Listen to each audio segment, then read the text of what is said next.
Alright, inside this video, I'm going to help you do two things. I'm going to help you identify all the high energy plant food that you're eating within your diet. And I'm also going to help you strategize to make that high energy plant food count. Because the thing is when it comes to high energy plant food, it gets a bad rap. High energy plant food isn't the devil. You don't need to be completely devoid of it to lead a strong, lean, and healthy lifestyle. In fact, it's quite the contrary.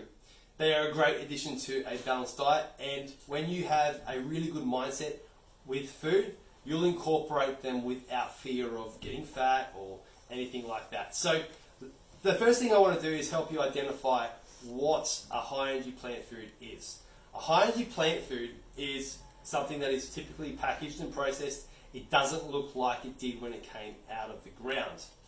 As you can see here, this is packaged and processed, right? This is packaged and processed, and the way in which they've gotten to that is through a few steps of processing, and this is the easiest way to identify a high energy plant food. If you think about flour though, flour's taken a little bit more steps to get to its end result than say something like oats, right? Now this scale will become more important down the track for you. For now, I just want you to understand what a high energy carbohydrate is. The only exception for this rule is something like a sweet potato or a potato.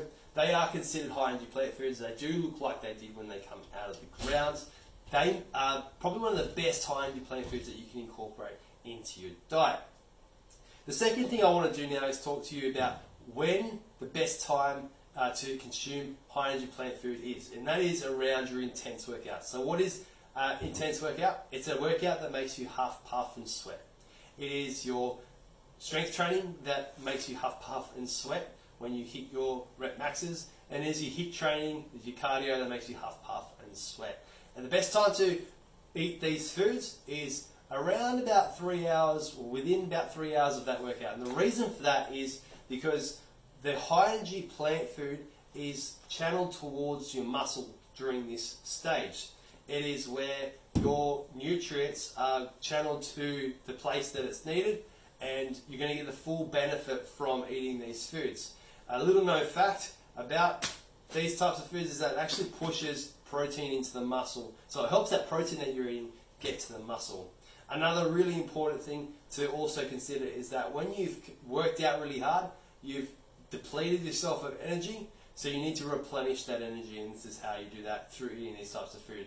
So go ahead now, identify the high energy plant foods that you have in your diet right now, and start bringing them in towards the days and the times within that 3 hour window of when you have those intense workouts, so you get your best bang for buck from eating these foods. If you have any questions, please reach out.